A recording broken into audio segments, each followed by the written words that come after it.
Et bonjour à toutes et à tous et bienvenue dans la troisième mi-temps du Middle, une troisième mi-temps exceptionnelle après un match exceptionnel. Samedi, le Stade Toulousain a remporté son 24e bouclier de Brennus en venant à bout de l'Union Bordeaux-Bègles, le 39-33. Qui dit match exceptionnel, dit invité exceptionnel avec moi sur le plateau des chroniqueurs de grands talents, Vincent Bissonnet et Pierre-Laurent Gou. Salut messieurs. Salut Yanis. Salut Yanis, salut Vincent. Vous avez vibré hier ? Derrière mon poste de télévision, oui, tout à fait. On peut dire, on a vu une très belle finale. Je pense que oui, n'importe qui, même observateur attentif ou juste téléviseur occasionnel, je pense que tout le monde a vibré là. Je pense qu'il n'y a pas débat sur le sujet. Avant de revenir sur la rencontre, déjà, n'hésitez pas à commenter sur Twitch. Je vois que vous êtes déjà quelques-uns à commenter. On répondra bien sûr à vos questions si vous en avez. Rappel peut-être du scénario, quand même, ce match qui restera dans l'histoire, dans les annales, avec donc victoire 39-33 de Toulouse. Bordeaux qui a subi d'abord en début de match, qui a déjà fait mieux que l'année dernière, hein, on peut le dire. Rapidement. On avait rapidement vu que qui prend le score quand même en début de match. Qui prend le score. Voilà. Toulouse qui met quand même sa patte sur le match, notamment physiquement. Bordeaux qui revient en fin de match grâce à cette pénalité incroyable de Lucu, des prolongations et finalement une fin de match sous haute tension avec le sacre de Toulouse. Et Bordeaux qui repasse devant juste après la mi-temps aussi. Enfin, il y a eu un chassé-croisé, même si tu as raison, tu as parfaitement résumé la physionomie, où Toulouse a vraiment mis sa patte sur... c'est presque anormal en fait qu'ils n'aient pas gagné dans le temps réglementaire, tellement ils ont dominé notamment devant. Mais tout le mérite en revient aux Bordelais qui n'ont rien lâché. Et notamment, on va en parler, je sais, à Maxime Lucu qui a fait une véritable masterclass. Bissot, ce scénario, tu t'y attendais. Même pendant le match, au final, on se rendait pas compte que ça pouvait aller aussi loin. Oui, c'est vrai qu'on a eu le sentiment que Toulouse avait plutôt l'ascendant sur les débats, mais voilà, à l'inverse, autant on savait que les Toulousains pouvaient faire mal, notamment avec leur pack, on savait aussi que les Bordelais, avec 3 miettes, pouvaient faire un festin, et c'est exactement ce qui s'est passé hier. Hein, parce que Bordeaux s'est quand même accroché, je ne sais trop comment, hein, pour revenir sur des temps forts qui se sont créés un peu de nulle part, cette passe au pied de Maxime Lucu, cette relance-là dans les 10 dernières minutes aussi qui amène le dernier essai. Et c'est vrai qu'on a senti vraiment que c'était plus comme une domination toulousaine sur l'ensemble qu'un vrai chassé-croisé. Mais franchement, respect pour les Bordelais de s'être accrochés, d'avoir poussé les Toulousains en prolongation. Ça ne les consolera pas, mais c'est quand même déjà une vraie performance. Pierre-Laurent, tu disais, c'est inespéré pour toi de voir les Bordelais accrocher ces prolongations ? Inespéré... Non, parce on peut même penser, on se dit, parce que si on se rappelle bien là, sur les 10 dernières minutes, ils dominent vraiment en fait. Ils arrivent à mettre le doute alors que Toulouse avait vraiment plutôt bien tricoté son match. Et cette pénalité, moi je me pose la question, et je pense qu'ils se la sont posée. Est-ce qu'il ne faut pas aller en pénal touche pour jouer la gagne? Et bon, ils ont choisi la sécurité, et c'est normal, je pense, on dit toujours, et moi le premier, les points, il faut être pragmatique en rugby. Mais... voilà, inespéré c'est trop fort. C'est-à-dire qu'il y avait une forme de logique à voir Toulouse gagner dans le temps réglementaire, notamment par la prestation de son paquet d'avant qui là moi m'a surpris. J'imaginais pas le paquet d'avant toulousain prendre autant le dessus sur le paquet bordelais. Mais voilà, Vincent le disait, ce qui est surprenant aussi, c'est que Bordeaux a rien lâché, notamment Maxime Lucu, parce qu'à un moment ils sont à moins 10, tu vois, tu te dis, et à ce moment-là, Toulouse domine vraiment, on peut se dire aussi Toulouse va peut-être gagner assez largement, et non, il lâche rien, et voilà, ils se sont contentés des miettes. C'est vrai que voilà, bon, ils ont fait quelques petites erreurs, on en reparlera, il y a des choses qui forcément expliquent aussi cette défaite qui suit une forme de logique, mais...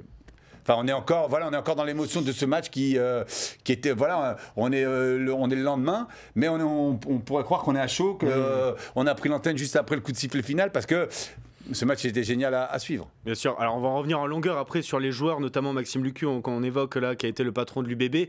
Mais juste pour rester sur le scénario, cette pénalité de Maxime Lucu, c'est quand même exceptionnel de voir ça avec cette pression-là. Elle n'est pas facile à mettre. Elle est quand même excentrée côté droit. Ouais. Au bout du temps réglementaire, il dit lui-même après le match qu'il attend la sirène pour pouvoir la taper. Donc il sait que s'il la passe pas, c'est fini. C'est fini, ouais. C'est marrant parce qu'en plus, il a fait 100%, mais la plupart de ses pénalités n'étaient pas poteau du milieu. Je trouvais qu'il... je sais pas si c'était de la fébrilité, mais c'est vrai qu'on voyait souvent ça flirtait avec le poteau, du bon côté, et finalement celle-là c'est presque celle qui passe le plus facilement, et on a senti beaucoup de maîtrise. Ouais, voilà, sur la lancée de sa saison, on voit un joueur qui est dans le parfait contrôle de son jeu, techniquement, stratégiquement, mentalement. C'est un joueur aujourd'hui qui a atteint des niveaux voilà, auxquels on l'attendait pas, en tout cas personnellement pas. Et franchement, respect. Et c'est vrai que on parle beaucoup de Mathieu Jalibert, mais hier le vrai patron de l'UBB c'était Maxime Lucu et ça a été assez évident dans la conduite du jeu. Ouais, maîtrise, contrôle, je trouve que ça résume bien. Voilà, Maxime Lucu maîtrisait sa rencontre. Et pas tous ses partenaires. Voilà, oui, il n'a qu'une seule petite erreur, ce coup de pied en touche, mais sinon, au-delà de ça, il a été. Il fait la passe au pied pour très bien vu pour comme un peu heureuse, mais très bien vu pour Damien Penaud. Et après, c'est vrai que c'est vraiment lui on sentait qui a dicté les choses côté bordelais. Ouais. Pour rester sur le match, je profite d'avoir des joueurs expérimentés avec moi, des chroniqueurs expérimentés. Est-ce que c'est une des plus grandes finales que vous ayez vues de Top 14 ? Alors, il y en a eu des mythiques, notamment des Biarritz au début des années 2000. Biarritz-Agen 2002, la dernière fois qu'il y avait une prolongation. Biarritz-Agen. Vous en avez vécu aussi avant les années 2000, vous est-ce que c'est une des plus marquantes ? Il y a récemment aussi La Rochelle, quand même, le match Toulouse-La Rochelle avec la percée d'Entamac à la fin du match. Oui, sur l'intensité, oui, on a attention à la culture de l'instant. Mais c'est vrai que on l'est dans l'instant, on n'est encore que le lendemain. Et sur l'intensité, notamment du combat de devant, et c'était pas que de la bagarre en fait. C'est qu'ils ont mis vraiment, notamment les avants toulousains, dans chacune de leurs interventions, ils mettaient beaucoup de conviction. Il y a eu aussi une belle bataille en touche où les deux équipes ont chippé des ballons à l'autre. Voilà, c'était donc pour essayer de comparer.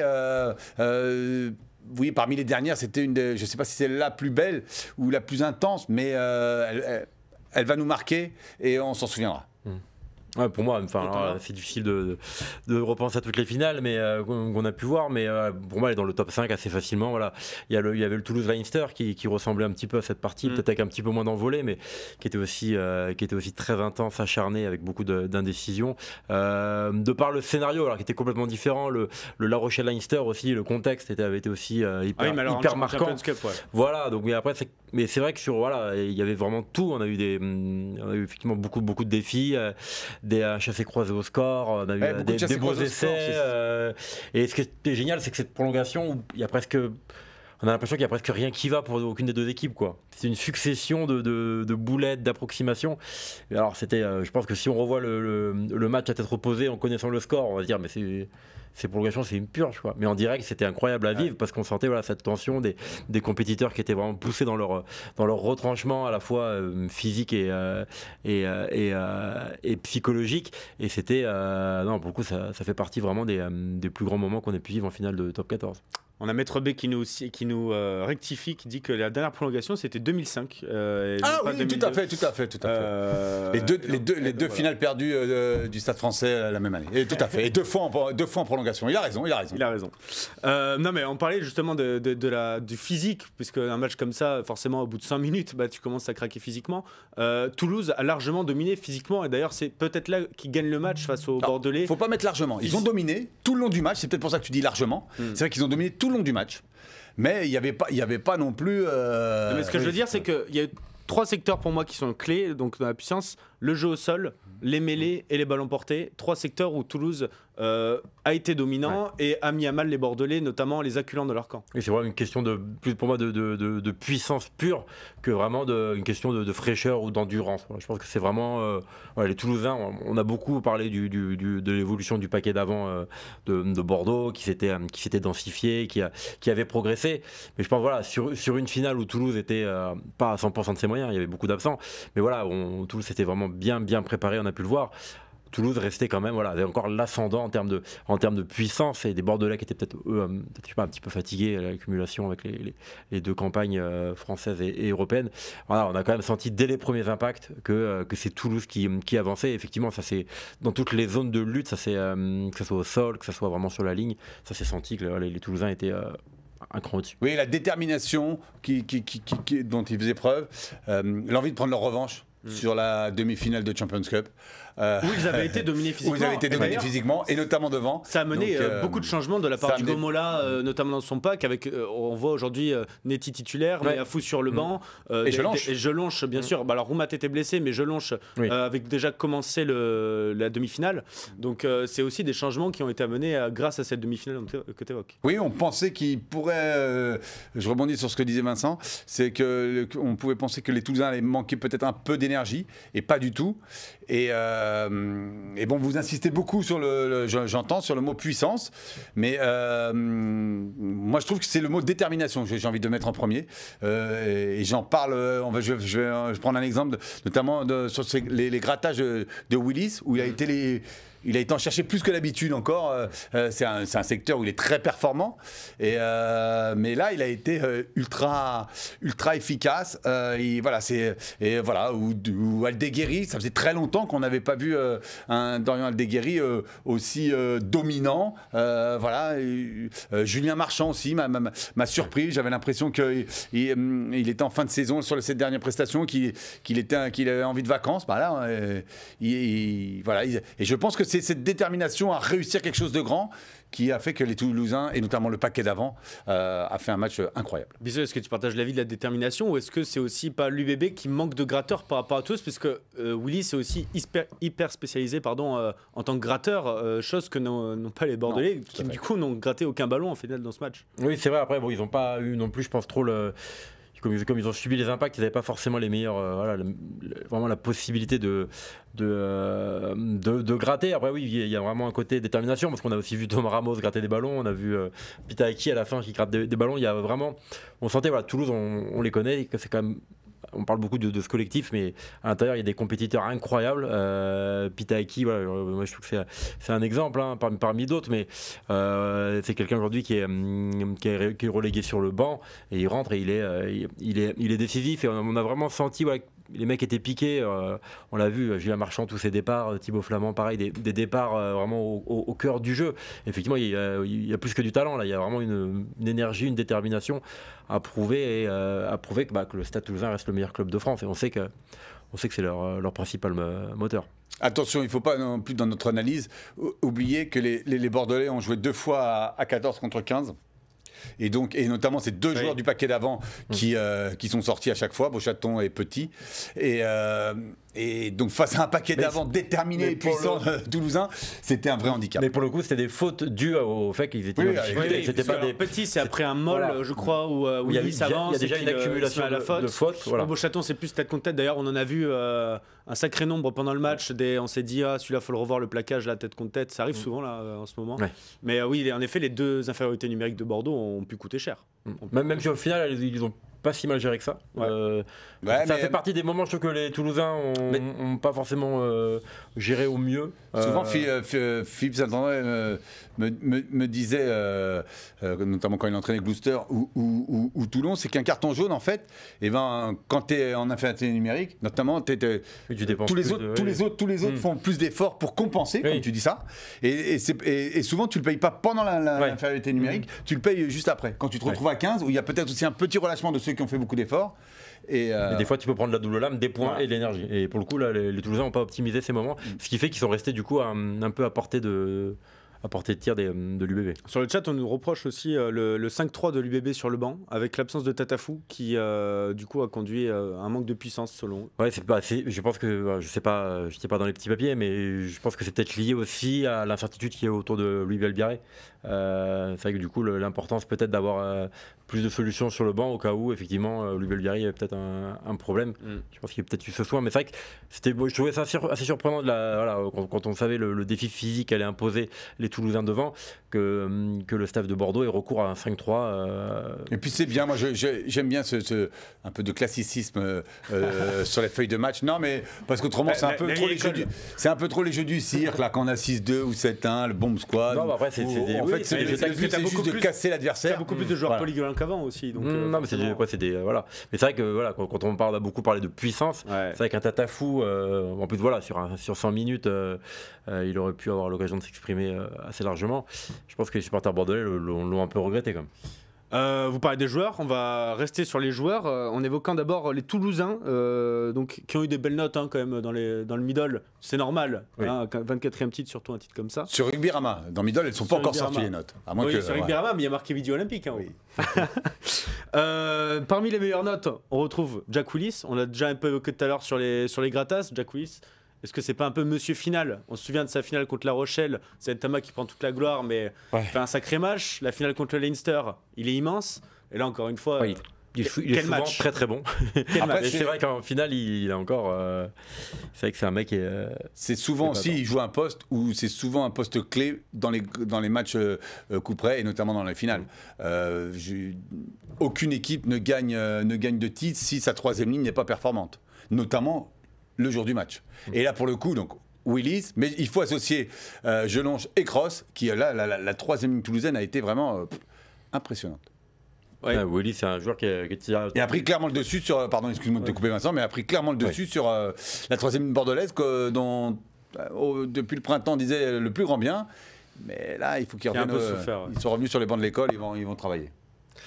Oui, Non, Jelonche, vous- c'est vrai qu'il s'est associé à Willis Ouais. pour amener en termes de puissance, comme on l'évoquait tout à l'heure. Là, les deux en finale, c'était pas drôle. Ah ouais, non, Moulis, c'était déjà un joueur que je trouvais formidable quand il était chez les Wasps. Et là, depuis qu'il arrive à Toulouse, maintenant, je pense que là, il peut difficilement faire un match plus complet que ce qu'il a fait hier, quoi. En termes de constance aussi, c'est incroyable. Ce mec, on le retrouve tout le temps, à chaque minute il y a toujours des actions positives de sa part. Là, il marque, il gratte, on le voit plaquer, on le voit déblayer. Enfin, c'est vrai que c'est quand même un mec qui a une activité incroyable. Il a progressé avec le ballon aussi assez largement depuis son arrivée à Toulouse. C'est un joueur épatant. Et Jelonche, je suis content de le voir enfin sortir une prestation 3-4, je sais pas combien d'étoiles on peut lui donner, sur un match de cette importance. Je pense que lui-même s'était fixé un vrai objectif. Voilà, entre les blessures et les choix des fois de composition d'équipe, il n'avait jamais vraiment eu l'occasion depuis son arrivée à Toulouse de montrer vraiment. C'était sa première finale avec Toulouse. En numéro Ouais. 8. Et là, il a sorti, je pense, une de ses meilleures parties, quoi, on l'a vu. Oui, de la saison, oui, tout à Il avançait de 20 mètres à chaque ballon, c'était quand même incroyable. il a fait terriblement mal au. Et puis surtout, ça a re-rentré. Puisqu'en fait, il est sorti et ils l'ont remis quand Toulouse commençait à aller un peu mal sur les 10 dernières minutes. Et il a remis de l'avancée. Et à un moment, en prolongation, il avance sur 20 Ça mètres fait quand un- même, avec Willis justement. Ça fait un moment qu'on l'avait senti aussi gazé, en tout cas aussi. la plus bascule, elle plus se que fait- percutant, mais La gazé, demi-finale quoi. Champions Cup où il était remplaçant et il fait une rentrée. Il fait une très bonne rentrée, très bonne ouais. dernière demi-heure, salué par des membres du staff de l'UBB. Surtout, Roumat avait suivi Et, physiquement. voilà. Et depuis, en fait, il montait crescendo. On retrouve le Jelonche d'avant ses blessures, comme disait Vincent. Et là, il a fait une finale 4 étoiles. Juste pour finir sur Willis, on nous parle beaucoup dans le chat de la sélection. C'est vrai que c'est fou quand même que du coup il ne puisse pas être sélectionné avec l'Angleterre et qu'il ne soit pas aussi avec les Lions britanniques cet été. Est-ce que vous trouvez ça Il fallait lire Midi Olympique vendredi. Est-ce Il y que- avait une interview où Explique-nous, il Pierre, expliquait, mais non, mais voilà, il y a des règles. Du pour être Alex, avec sélectionné avec le 15 de la Rose. La il loi est faut, dure, mais c'est la Oui, loi. 15 de la Rose, oui, mais pour les Lions. Ah, mais c'est Pour pas. les Lions, mais en fait, je pense qu'il faut être sélectionné en. Non.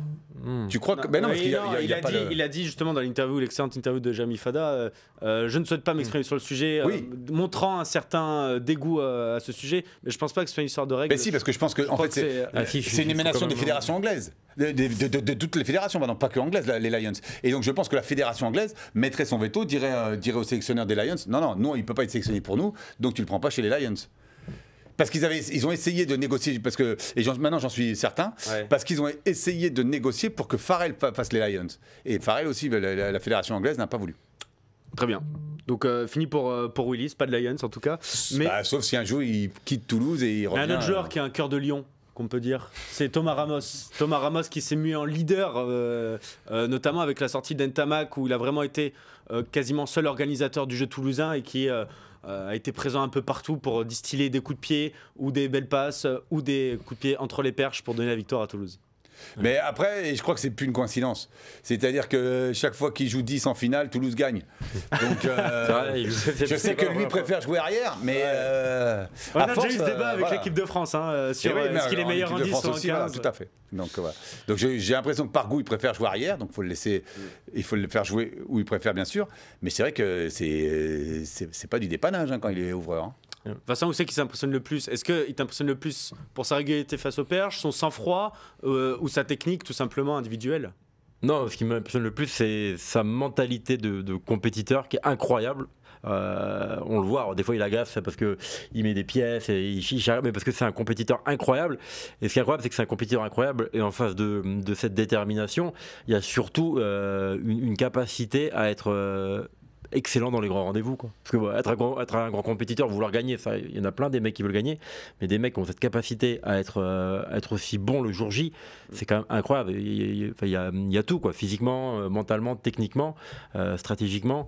Il coche absolument toutes les cases du très haut niveau. Et tout à l'heure, on en parlait dans la rédaction, on se disait, mais il va falloir ouvrir le débat. Où est-ce qu'on place Thomas Ramos presque dans le palmarès historique des joueurs français? Parce que aujourd'hui, c'est un joueur qui est meilleur réalisateur du 15 de France, qui a un palmarès incroyable avec Toulouse, qui a une, je sais pas si on se rend compte, mais depuis 2020, il a une régularité exceptionnelle.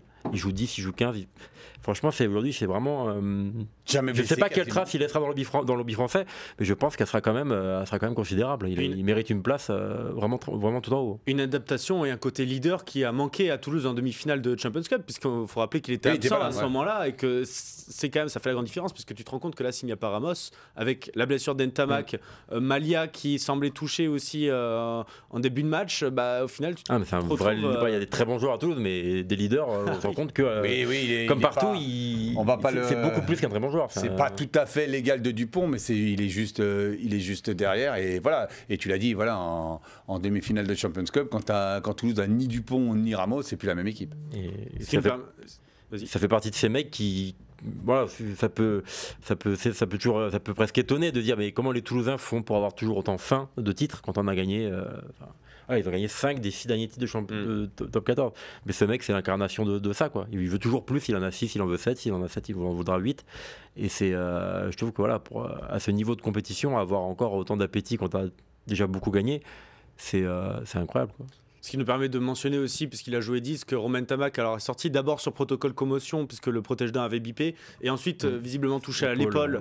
On l'a vu en pleurs dans les vestiaires. Il joue quand même de malchance cette année, Romain Tamac, qui va se faire opérer du genou cet été, tout comme Mathieu Jalibert d'ailleurs, pour revenir en forme, le genou qui l'a handicapé largement cette saison. Un autre joueur qui était blessé lors de cette finale, Louis Bielbarré. Alors là, c'est côté bordelais.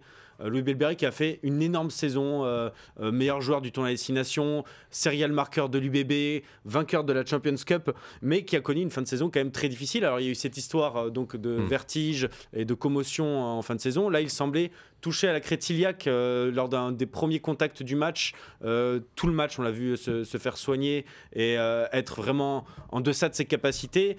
Est-ce que c'est aussi là que le bas blesse pour l'UBB? Oui, clairement, il a manqué.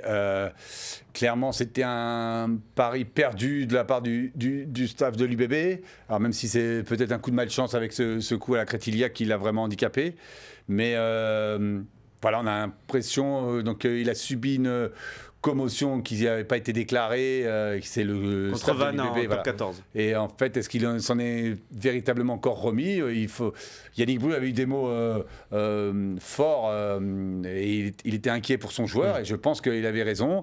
Là, c'était une finale, c'était peut-être dur de le priver de la finale, mais il a semblé handicapé. En plus, il prend un coup dès le départ sur la crête iliaque, comme tu le dis, qui l'handicape et donc assez logiquement, il sort à la mi-temps, mais le mal était fait et c'était pas, comme tu dis, cet accélérateur particule qui peut l'être. Ça n'en gâche rien à la formidable saison qu'il a fait. Ça, il faut le reconnaître. C'est, si ce n'est un des hommes de l'année du rugby français. Donc, qui se repose, qui se soigne tout l'été pour qu'on retrouve cette fusée fantastique qui peut être l'année prochaine. C'est vrai que Vincent, on l'a senti pas en forme tout court. Alors il prend ce coup début de match. En fait, on ne sait pas ce qu'aurait donné le match de Louis Bielbarré s'il n'y avait pas eu ce coup. C'est vrai qu'on n'a même pas eu l'occasion de. C'est vrai de le juger vraiment. Oui, puisque pour resituer, c'est sur sa première réception de coup d'envoi. Malia il va le plaquer. Il prend Malia et du coup il fait en avant derrière d'ailleurs à 5 mètres de l'embut ce bordelais. Et c'est vrai qu'en fait on ne sait pas dans quel état, on s'est posé la question toute la semaine, est-ce que Louis Bielbarré va jouer et s'il joue, est-ce qu'il sera à 80, 90%, peut-être même à 100%, on ne savait pas. Et là en fait on n'a pas pu juger quoi. Donc ça reste un des mystères de la partie. Le cours le cours des choses fait que c'est un pari perdu de la part de Yannick Bru, même si bon voilà. on peut pas lui imputer ce coup. Voilà, c'est plus sur le, enfin je sais pas. Après voilà, encore une fois, on n'est pas dans les petits papiers des staffs, mais Louis Belbarré, il était déjà à 2000 minutes cette saison. Le faire jouer contre Vannes à la J26, sachant voilà qu'il y avait de l'usure, de la fatigue et toujours un risque de blessure. Alors oui, j'entends le besoin de rythme, mais à un moment, peut-être qu'un joueur n'a pas plus besoin de se reposer que d'être dans le rythme, surtout quand c'est un joueur qui est jeune, je pense qu'il se met vite en action. Voilà, bon, après, on peut toujours refaire le cours d'une saison, mais toujours est-il que cette décision de l'avoir fait jouer sur un match qui n'avait, pour ainsi dire, pas de réelle importance pour l'UBB a eu des conséquences assez fâcheuses, quoi. On a trop tiré sur Louis Belbarré, pas forcément l'UBB, mais tout court cette saison, c'est quand même un jeune homme de 21 ans. Non, alors oui, mais... Ou 22 ans plutôt. Vous nous dites en général qu'on récupère, et puis j'ai l'impression qu'on récupère plus facilement à 21 ans qu'à 30 ou à 35 ans ou à 50 ans. Donc voilà, Vincent le disait, c'est toujours plus facile après coup de dire s'il avait été. Mais je vais poser la question inverse, c'est-à-dire que s'il n'avait pas joué contre Vannes, vu que Bordeaux était aussi qualifié directement en demi-finale, est-ce qu'il n'aurait pas manqué de rythme On aurait pu faire le procès inverse. Donc il aurait pu jouer la demi-finale du coup. Il aurait peut-être pu jouer la demi-finale. Oui. Voilà, mais parce qu'on a l'impression aussi que c'est Yannick Brühl le disait dans sa conférence de presse de début de semaine, c'est un peu aussi une fatigue générale de sa saison. C'est pas que voilà. Donc je pense qu'il était. Alors que pourtant, c'est vrai que on a souligné, moi le premier, le fait que le staff de l'UBB cette année, contrairement à l'an passé, a vraiment fait attention à ce que ces joueurs puissent se régénérer, a fait tourner tout ça. Mais Louis Belbarré s'est rendu peut-être indispensable, que ce soit chez les Bleus ou à l'UBB. Peut-être que, voilà, parce qu'il y a ce nouveau totem des 2000 minutes que nous a mis en place Fabien Galtier. Bon, c'est vrai que c'est énorme. Il était déjà à plus de 2000 minutes. Bon, voilà, les saisons sont faites de telle manière. Après, moi, je comprends, tu cherches toujours à aligner la meilleure équipe possible, notamment dans les matchs coup près. Oui, on nous dit dans le chat, ça rappelle un certain Antoine Dupont qui a joué face à la Namibie. Alors, ça manque un peu de respect à Vannes, mais... mais voilà. Et donc, oui, la santé de Belbarré qui n'en finit pas d'inquiéter les Bordelais. Bon, il devrait y avoir un peu de vacances et je pense qu'il va... Il va un peu souffler, Belbarré cet été, qui va pas. Ça va nous faire déjà, on va se renseigner, on va chercher à avoir des informations et savoir, notamment dans les prochains jours, et en donner sur Rivière-Ama. Et après, voilà, oui, comme tu dis, il a l'été pour se reposer et se requinquer. S'il y en a un, par contre, qui a fait un gros match, bon, on en a parlé de Lucu, il y a aussi Petit. En fait, c'est les hommes forts de la demi-finale de Bordeaux qui ont réussi à maintenir en vie ces Bordelais. Oui, mais moi, je lui reproche son carton jaune. À Petit. Alors, Petit, sur une zone qui est de marque, ouais. Voilà, donc, non, mais dans les matchs de phase finale, se retrouver en infériorité numérique, 9 fois sur 10 ou 99 fois sur 100, c'est trop handicapant pour ton équipe. Alors, il y en a un de vous deux qui va me rétorquer la finale 2016 et le fait que le Racing ait été champion de France en infériorité numérique. Donc voilà, il y a 7 exploits, mais autrement 9 fois sur 10, après en général, tu handicapes trop ton équipe. Vincent, tu ne le reproches pas toi ? Non, c'est lui qui fait la faute, donc effectivement, il est forcément en partie responsable de ça. Mais après, voilà, pour moi, c'est surtout un moment où le Stade Toulousain fait vraiment mal à l'UBB et où les Bordelais multiplient les fautes, que ça soit en mêlée à ce moment-là ou même dans le jeu au sol. On sent qu'ils sont un petit peu en difficulté. Et moi, c'est presque plus entre guillemets l'accumulation qui génère le carton, que c'est pas une faute isolée, quoi. C'est pas non plus une elle est grossière, mais c'est aussi parce que à ce moment-là, l'équipe subit assez largement. Et Lucu, on a évoqué un Lucu qui aurait mérité son doublé, lui, pour le coup, pour moi, cette saison. On a eu le débat, on peut le dire. Pour moi, ça a été le meilleur joueur sur le terrain. Des deux équipes. Pour moi, ça a été... voilà. Dieu sait si d'habitude, j'aime pas, si on devait mettre un Oscar de la semaine, et j'aime pas en mettre dans les équipes qui perdent. Mais là, franchement... chapeau à lui, moi, voilà, ça a été. Je dis pas que Willis, Jelonche, notamment, ont fait un mauvais match, ou Ramos, ils ont fait un très très bon match, un excellent match, mais moi, il m'a espanté, Lucu, et pour moi, le meilleur joueur de cette rencontre. Mais moi, je trouve ça incroyable que Lucu arrive encore à étonner des gens, alors que ça fait plus d'un an qu'il est sur ce niveau-là stratosphérique. Alors oui, il a eu sa passe de moins bien lors du tournoi avec l'équipe de France quand Dupont n'était pas là. Mais là, tu vois, quand il a remplacé Dupont justement en Irlande, il avait été stratosphérique déjà. Et tu as l'impression qu'à l'UBB, c'est quand même lui plus que... on en évoquait avec Nicolas Legault. Plus que Jalibert, c'est lui le patron. Oui, mais après, il y a être bon contre Bayonne en janvier et il y a sortir la prestation qu'il fait en finale. C'est quand même pas du tout pareil. Et il faut avoir quand même, au-delà de certaines qualités rugbystiques, il faut avoir... faut avoir un tempérament de champion pour sortir la prestation qu'il a fait. Et on n'avait jamais non plus pu le juger dans ce genre de contexte. Vraiment le plus hostile, le plus challengeant, une finale face à Toulouse. Et là... Oui, parce que toi, j'ai l'impression que tu as ce constat sur Maxime Lucu parce que tu suis... avec attention l'UBB. Mais quand on regarde un peu loin, moi, c'est la première fois que je le vois véritable patron. C'est-à-dire que sur cette finale, et notamment mais sur ce printemps, c'était le patron. C'était pas Mathieu Jalibert, c'était pas les deux flèches Damien Penaud ou Louis Belbarré, mais c'était vraiment lui, c'était son équipe. Tu vois, c'était un peu comme à un moment Antoine Dupont a pris les clés du camion de Toulouse et de l'équipe de France. Et tu vois, quand tu dis il était stratosphérique, oui, quand il remplace Dupont en Irlande, il est remplaçant, donc là il n'a pas à avoir les clés du camion. Mais les fois où il était titulaire, tout ça, moi je l'ai trouvé encore emprunté, même en équipe de France. Et là, pas du tout. Là, en plus de ses qualités rugbystiques qu'on connaissait, qu'on l'a vu faire, j'ai l'impression, je me trompe peut-être, mais qu'il a pris les clés du camion, que c'est lui le patron, que c'est son équipe, et c'est nouveau, qu'il a franchi un palier. Pour moi, en ce printemps 2025, il a franchi un palier. Donc c'est pour ça que je m'étonne encore des prestations de Maxime Lucu. Oui, le patron de l'UBB. Alors bien sûr, on nous dit Willis, homme du match. Il y aura un éternel débat entre Willis Jelonche et lui, du coup, pour cet homme du match qui a été transmis à Thomas Ramos, je crois, oui, tout à fait. À la fin du match. Tout à fait. Donc bon, ça se discute aussi. Ça insulte pas le trophée. Il n'y a pas de souci. Pour faire le bilan, au final, de cette saison pour les deux équipes, puisque oui, c'est la fin du top 14, à notre grand malheur, même s'il va y avoir le chapitre équipe de France qui va s'ouvrir très bientôt avec cette tournée en Nouvelle-Zélande. Est-ce que, avec toutes ces blessures et tout ce qui s'est passé, alors les Toulousains l'ont largement commenté, notamment en conférence de presse, ce titre toulousain est le plus impressionnant. Toulouse est quand même sans le meilleur joueur du monde. Blesse quand même Ntamak cette saison, donc ta charnière. Il y a eu aussi dans cette finale des blessures qui ont obligé l'équipe à se réorganiser. Et malgré ça, il tape l'équipe de l'UBB la plus impressionnante de son histoire. Oui, on peut dire d'une certaine manière que ce Brennus sauve la saison de Toulouse, parce qu'on attend toujours de Toulouse, et depuis, et pas que cette génération, qui gagne au moins un titre.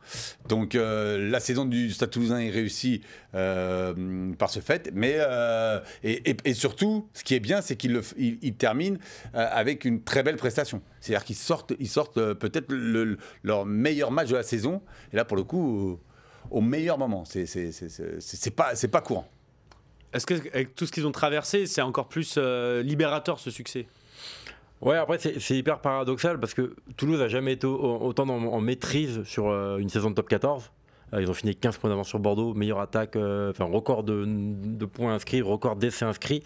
Donc ça prouve quand même qu'il y avait une forme de maîtrise complète. Ils ont pu vraiment gérer leur saison assez tranquillement. Et c'est vrai qu'à côté de ça, il y a eu toutes ces affaires, tous ces drames, la blessure d'Antoine Dupont, évidemment, qui est une forme de drame pour Toulouse. Et c'est vrai qu'il y avait un peu cette double... Mais j'ai presque l'impression que les affaires et tout ont occulté le fait que finalement Toulouse a fini numéro 1 de la saison et très largement. Ouais, même si tu oublies parce qu'il y a une petite musique au printemps. Toulouse joue moins bien. Toulouse joue moins bien. Ils ont perdu des matchs. Oui, quelques-uns. Mais sauf qu'avant, ils n'en perdaient pas du tout. Ils ont surtout perdu la demi-finale. Ils ont perdu des matchs. Non, mais sur la première moitié de saison, peu importe qui jouait, tu pouvais mettre.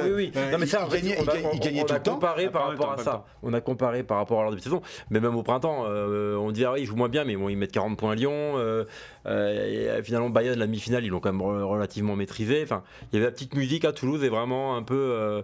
Pour moi, c'est pas une petite musique parce que il y a cette défaite à domicile face face au Racing, alors que le Racing n'avait plus rien à jouer quasiment. D'un côté, Toulouse était déjà qualifié. Il y a oui, voilà. Moi, je pense il y a la défaite en Champions Cup, en demi-finale de Champions Cup, qui. Oui, ça c'est le vrai accro de leur saison. Au-delà de la défaite, ils sont vraiment passés à côté. Le quart de finale face à, on l'oublie, mais le quart de finale face à Toulon, certes à Toulon, mais ils le doivent à Thomas Ramos, là pour le coup, parce qu'ils n'avaient pas réussi non plus. Donc en fait, ils avaient pas réussi leur printemps. Moi, ils n'avaient pas. Non, mais dans Paris sur le printemps, mais je trouve que sur la saison, quand même, faut pas oublier que sur la saison, voilà, il y a 90 points et tout ça. Oui, et après, pour en revenir à ta question sur, moi, je pense que ce titre, c'est vrai que toute cette toile de fond là, des affaires, le printemps qui était moins réussi, voilà, fait que ce titre me paraît un peu particulier. Et pour moi, il est quand même moins fort entre guillemets que celui qu'ils avaient gagné contre La Rochelle il y a 2 ans. Parce que pour le coup, il y a 2 ans, pour moi, La Rochelle était vraiment au-dessus.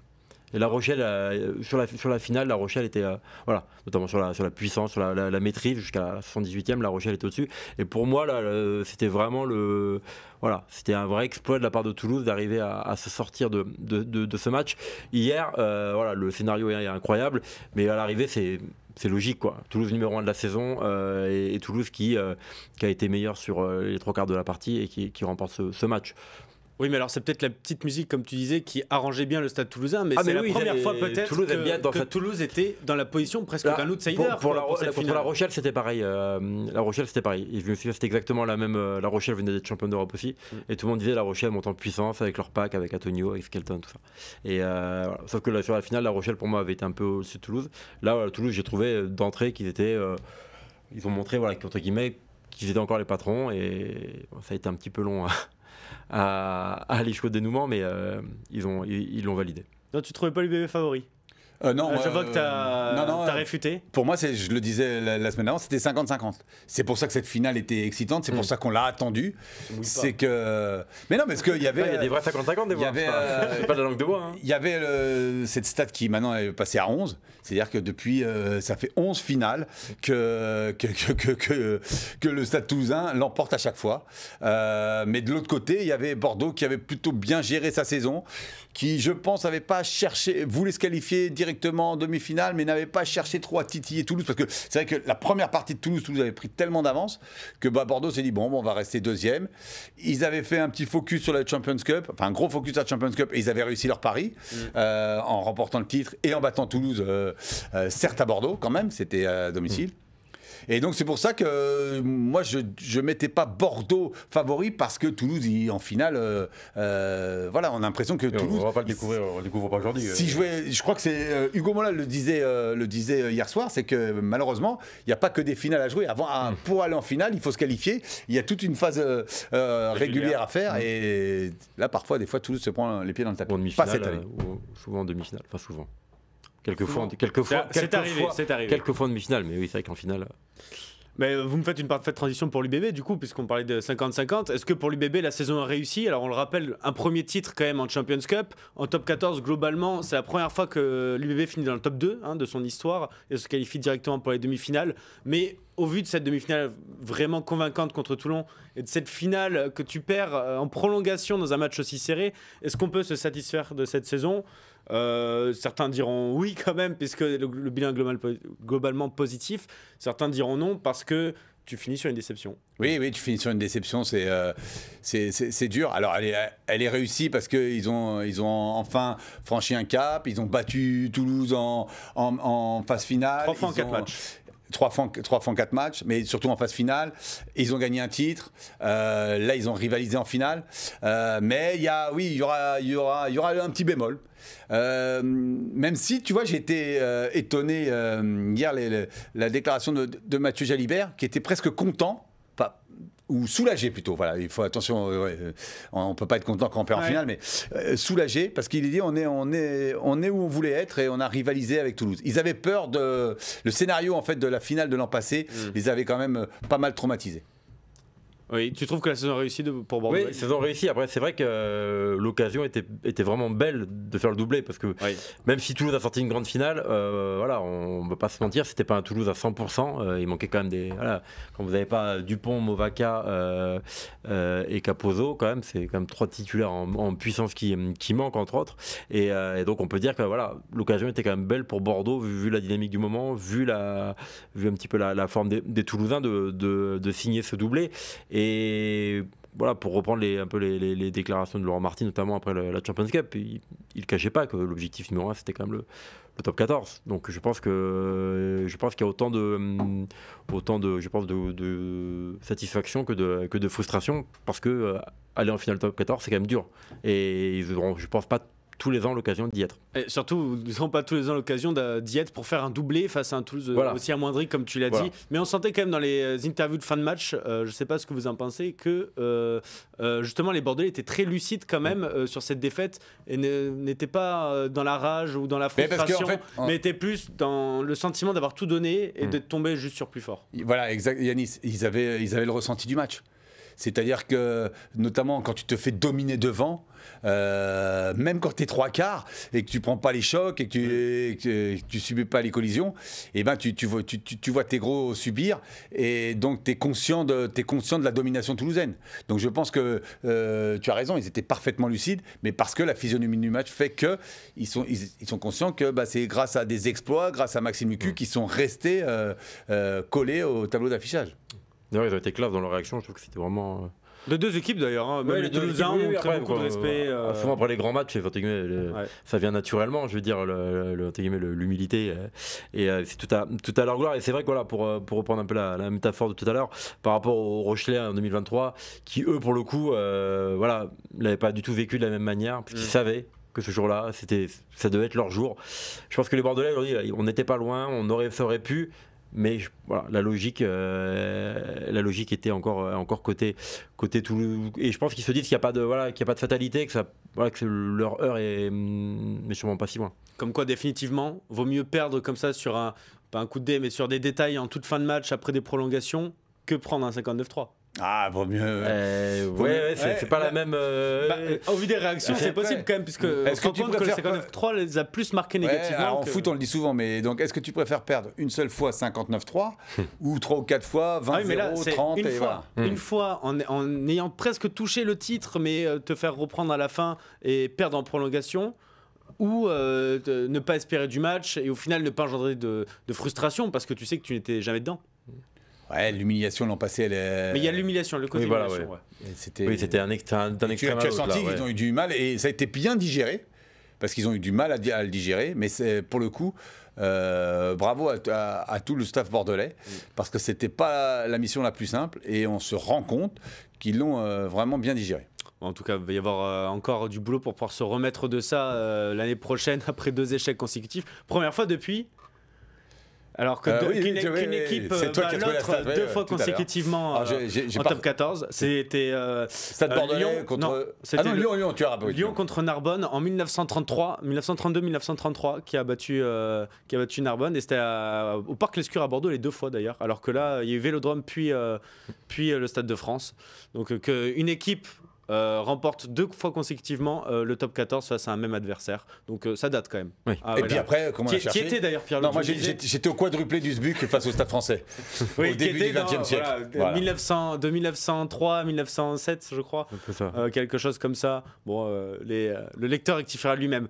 Merci en tout cas d'avoir été avec moi pour cette 3e mi-temps exceptionnelle. On a eu du monde dans le chat, ça fait plaisir. Voilà, donc la 3e mi-temps, bien sûr, reviendra avec l'équipe de France la semaine prochaine. Et la tournée en Nouvelle-Zélande qui nous hype. Qui nous hype. Alors, il faut que je traduise pour vous. Qui nous fait plaisir, on l'attend avec impatience, cette tournée en Nouvelle-Zélande. Et chapeau à toi, Yanis, parce que t'as pas la gueule de bois ce matin. Non, moi. T'as le sourire et tout, ça va. Très neutre, en tout cas. J'ai vu un super match de rugby et je me suis éclaté, comme je pense les 67 millions de Français. Voilà, je le dis. Merci de nous avoir suivis. Retrouvez cette émission, bien sûr, sur Rugbyrama en replay, sur Twitch et sur toutes les plateformes de streaming de podcast. Merci à Ashraf et à Perle à la réalisation. Et on vous dit à la prochaine fois, donc après la 3e mi-temps, après le match de l'équipe de France en Nouvelle-Zélande. Merci.